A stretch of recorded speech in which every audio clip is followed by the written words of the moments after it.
జై భీమ్, జై భీమ్, జై మాల, జై జై మాల, మాలల ఐక్యత, మాలల ఐక్యత.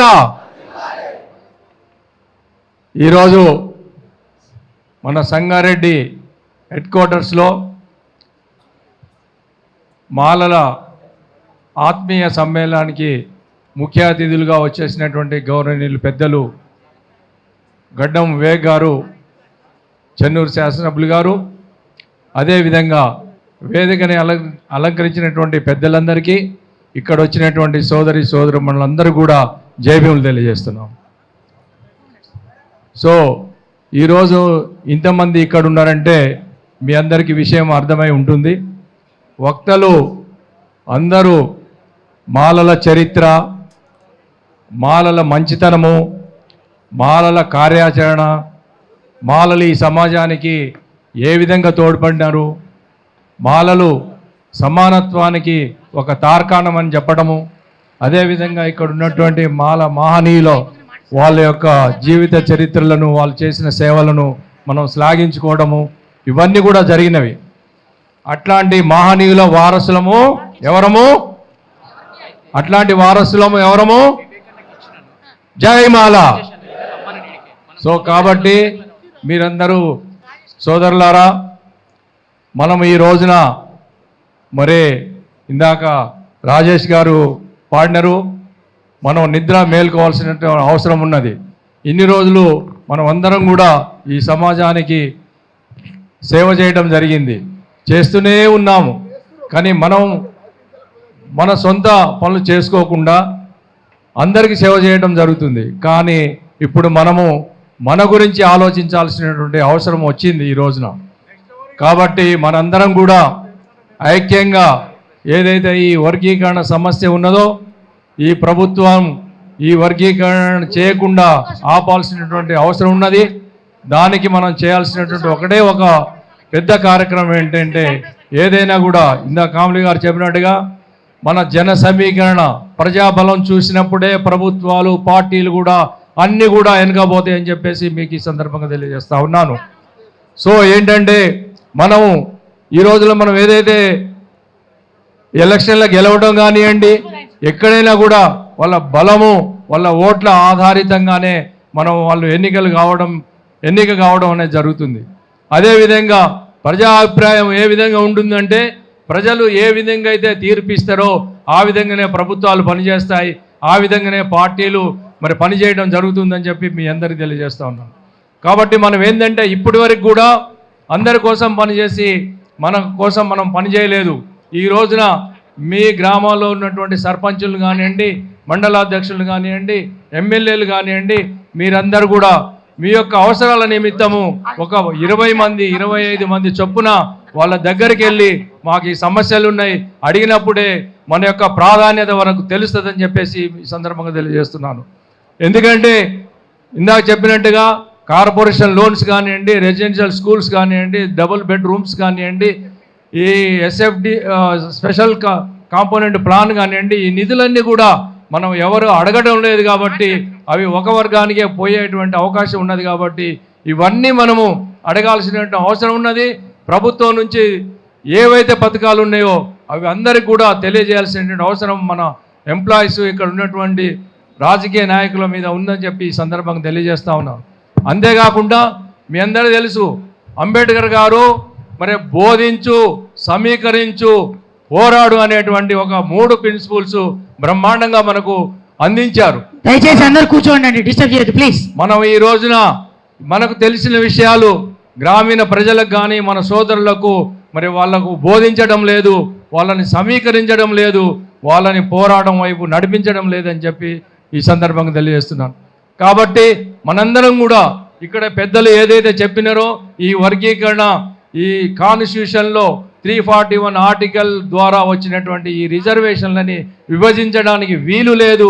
విభజించాలంటే పార్లమెంట్లో ఆమోదం పొందిన తర్వాతనే విభజించాలనేటువంటి విషయము యావత్ మరి సమాజానికి తెలియజేయాల్సిన అవసరము ఈ రోజున ఉందని చెప్పేసి మీ అందరూ తెలియజేస్తా ఉన్నాను. అంతేకాకుండా ఈ రిజర్వేషన్లు కూడా మనకు ఎట్లా ప్రాప్తిస్తున్నాయి అనే విషయం కూడా మనం తెలుసుకోవాలా. ఏదో ఆర్థికంగా వెనకబడితేనో లేకపోతే సమాజంలో వెనుకబడితేనో రాలేదు ఈ రిజర్వేషన్లు. ఎన్నో తరతరాలుగా మరి ఈ షెడ్యూల్ కులాల వాళ్ళు, మరి ఈ భారతదేశంలో ఉన్నటువంటి షెడ్యూల్ కుల వాళ్ళు అండరదానానికి వివక్షకు గురైన సందర్భంగా మరి విద్యకు దూరమై, ఉపాధికి దూరమై, ఉద్యోగాలకు దూరమై, నీటికి దూరమై, ఆస్తులకు దూరమై ఉన్నటువంటి పరిస్థితుల్లో డాక్టర్ బిఆర్ అంబేద్కర్ గారు మరి ఈ కాన్స్టిట్యూషన్లో 341 ఆర్టికల్ ద్వారా ఈ రిజర్వేషన్ కల్పించినాయి అని చెప్పేసి ఈ సందర్భంగా మీకు తెలియజేస్తా ఉన్నాం. కాబట్టి ఈ రిజర్వేషన్లని మరి మనము కాపాడుకోవాల్సిన అవసరం ఉన్నది. అందులో కాన్స్టిట్యూషన్లు కూడా చెప్పడం జరిగింది.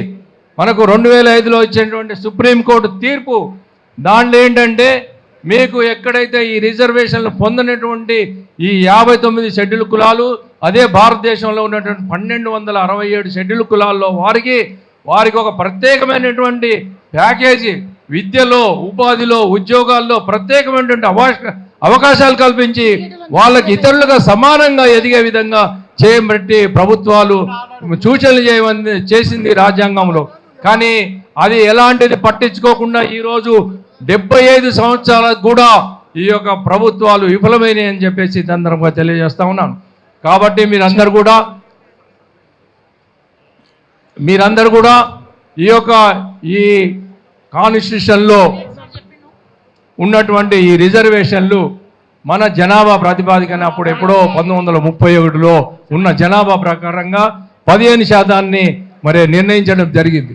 ఈ రోజున మనే జనాభా 15 నుంచి కొన్ని రాష్ట్రాల్లో 18, 20, 25% పెరగడం జరిగింది. కాబట్టి ఆయా రాష్ట్రాల్లో ఈ జనాభా ప్రతిపాదికన ఈ రాష్ట్రాలు రిజర్వేషన్లు పెంచాల్సిన అవసరం ఉన్నది. ఈ రాష్ట్రంలో మరి 15% నుంచి 22% జనాభా ఉన్నందున దాన్ని పెంచాలని అడగాల్సినటువంటి దళితులు అందరూ ఐక్యంగా అడగాల్సింది పోయి మనం ఈ రోజుల్లో ఉన్న రిజర్వేషన్లు పంచుకోవాలనేటువంటి ఒక దుర్మార్గమైనటువంటి చర్యలకు ఈ రోజున తెరదీస్తూ ఉన్నారు. అదేవిధంగా ఈ రిజర్వేషన్లు కాకుండా ఈ ప్రభుత్వం ప్రతి సంవత్సరం వార్షిక ప్రణాళికలో దాదాపు 15,000 నుంచి 17,000 కోట్లు ఈ ఎస్సీపీ కింద స్పెషల్ కాంపోనెంట్ ప్లాన్ కింద నిధులు కేటాయించడం జరుగుతుంది. మరి అది ఎంతమందికి అందుతున్నటువంటిది ఎవరికి తెలియదు. గత 2-3 సంవత్సరాల నుంచి చూస్తున్నాం. అందరూ షెడ్యూల్ కులాల వాళ్ళు సబ్సిడీ రాలేదు, మరి మాకు డబుల్ బెడ్రూమ్లు రాలేదు, మాకు ఇతర ఏ స్కీమ్లు అందడం లేదని చెప్పేసి ప్రతి ఒక్కరు కూడా మరి తెలియజేయడం జరుగుతుంది. ఇవన్నీ రావాలంటే దళితులందరూ కూడా ఐక్యంగా పోరాటం చేయాలి. ప్రభుత్వం మీద పోరాటం చేసినప్పుడు ప్రభుత్వం కేటాయించినటువంటి నిధులు మన పేదలకు చేరేటువంటి అవకాశం ఉంది. దాని మీద పోరాటం చేయాలా. ఉన్న వర్గీకరణ కాదు, ఈ ఉన్న 15% రిజర్వేషన్ల మీద కాదు, ఈ ప్రభుత్వ వార్షిక ప్రణాళిక మీద చేయాలి, ఈ యొక్క ప్రభుత్వ పథకాల మీద చేయాలి. ఈ యొక్క రిజర్వేషన్లు, ఈ ఎమ్మెల్సీలో రిజర్వేషన్ లేవు, రాజ్యసభలో రిజర్వేషన్ లేవు, మరి న్యాయమూర్తిలో రిజర్వేషన్లు అమలు చేయడం లేదు. వీటి మీద పోరాటం చేయాల్సినటువంటి దళితులు ఈ రోజున ఒక చిన్న అంశాన్ని తీసుకొని దాని మీద మరి ఈ రిజర్వేషన్ల పోరాటం జరుగుతుంది. కాబట్టి దీన్ని రాజ్యాంగ పరంగా మనం విరుద్ధంగా ఉన్నందున దీన్ని మనం అడ్డుకోవాల్సిన అవసరం ఈ రోజున్నది. కాబట్టి ఈ సందర్భంగా మనం డిసెంబరు 1వ తారీఖున మరి మన హైదరాబాద్ పరేడ్ గ్రౌండ్లో భారీ ఎత్తున మాలల సింహగర్జన జరుగుతుంది. ఏం జరుగుతుంది గట్టిగా వినపడతలేరు. ఆ మాలల సింహగర్జనకి అందరూ ప్రతి ఇంటి నుంచి కూడా హాజరై హైదరాబాద్ని దిగ్బంధం చేయాల్సిందిగా ఈ సందర్భంగా మీ అందరికీ మనం చేస్తా ఉన్నాను. అంతేకాకుండా మనకు ఈ యొక్క క్యాస్ట్ లిస్ట్లో ఈ 59 కులాలు ఏవైతున్నాయో అందులో కూడా వివక్షే ఉన్నది. 34 సీరియల్ నెంబర్లో మాలయ్య వాళ్ళు ఉన్నది. దాన్ని మన గౌరవనీయులు ఎమ్మెల్యే గారు వివేక్ గారు సీఎంఓ గారికి కూడా లెటర్ రాసిండు, కానీ ఇప్పటివరకు అది క్లియర్ రాలేదు. కాబట్టి దాని మీద కూడా మనం అడగాల్సిన అవసరం ఉన్నది.